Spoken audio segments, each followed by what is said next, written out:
NFC South is an experience, right? It's been the Bucs as of late, as Jack, our producer, likes to remind us all the time. They've won it 4 straight seasons. The odds makers have their total set at 9.5 wins there at plus 110. Meanwhile, the Falcons right behind them at 7.5. Of course, a year ago, Atlanta missed the playoffs with an 8-9 record, but they usher in a new era in 2025 with their second-year quarterback, Michael Penix Jr., taking over for Kirk Cousins. What's up? How you doing? Man, I'm doing all right. I can't complain. On a little bus right now. Life is good. It look like you golfing. That's correct. Play some golf. Oh, that's what's up. That's like 20 years from now for you, Mike. All right, 20 years from now. You can tell you're trying to get into golf, though. I'm trying to get better. I just started. Taking some lessons? I didn't get no lessons yet. My one piece of advice is start with some lessons, man. Yeah. Start with some lessons. Get the fundamentals, get the basics down, and you'll be good after that. Okay, I'm gonna do that. What you guys grabbing some food? Yeah. Take a wild guess where we're eating breakfast at. We're in Atlanta, of course, so take a wild guess. It looks like a fine establishment I know very well. It looks like a Waffle House right there, fellas. My God. You better believe it. I like it. I like it. Mike, I'm going to see you for dinner next week or 2, right? Yes, sir. Can I really quickly just point out the last time that I went to a Waffle House, it blew up. Oh, okay. Literally caught on fire. Let's continue the segment. Let's get back to that. I'm curious. Maybe that'll be trending next on this show. We'll hear about Jenny Dell's Waffle House experience, but first, let's welcome in the 2-time Super Bowl champion Bryant McFadden, who had his own experience at Waffle House with the QB1 out in Atlanta, and Michael Penix Jr. B-Mac, before we get into the meat of what you talked about there with Michael Penix Jr., I gotta know, who picked Waffle House? Was it you? Was it Michael? Was it just like a collective decision that that's where you guys wanted to meet? Of course it was me. I knew it. I love Waffle House. My goodness, a light waffle, all-star.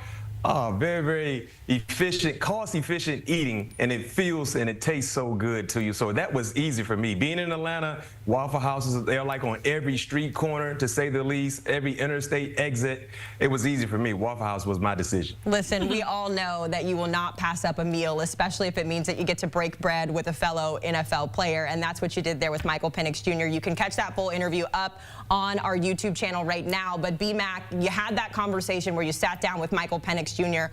You talked about a lot there, and so let's talk about the expectations with him, right? I think a lot of people were scratching their heads when Atlanta took him at number 8 a year ago, and yet here he is getting ready to embark on his first season as the starter here. What'd you get out of that conversation with Penix?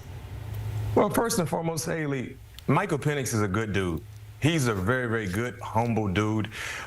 You really enjoy being in his presence, and you can notice that throughout that entire interview with us, that, you know, me just hanging out with him, he's an easy, humble dude. That's number one. So he's easy to root for and cheer for. Secondly, the skill set, the confidence is there. He has a quiet confidence about himself that he believes he is the guy. He believes he can go out and make the plays that are necessary need to be made for them to be successful and put points on the scoreboard.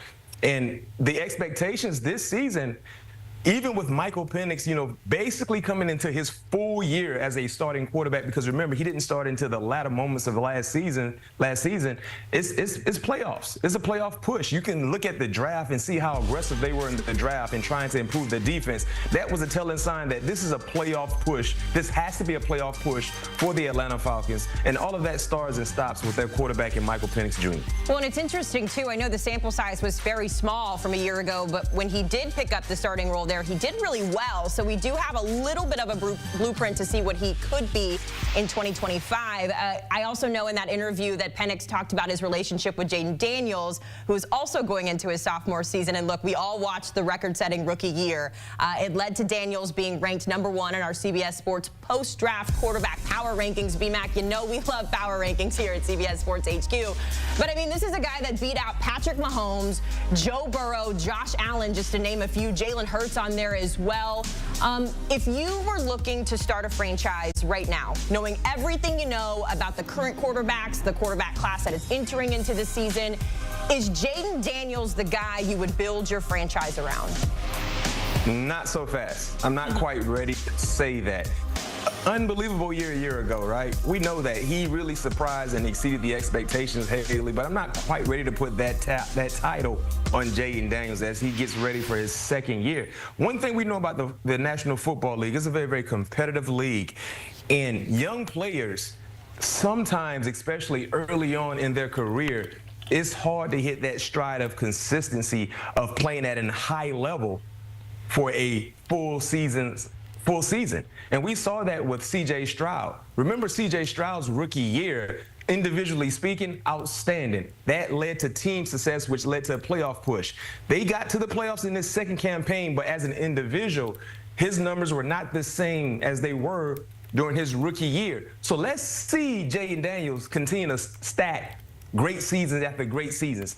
But when you look at some of the other guys who we've seen and we know they are him at that quarterback position, it's hard for me to overlook a guy like Lamar Jackson.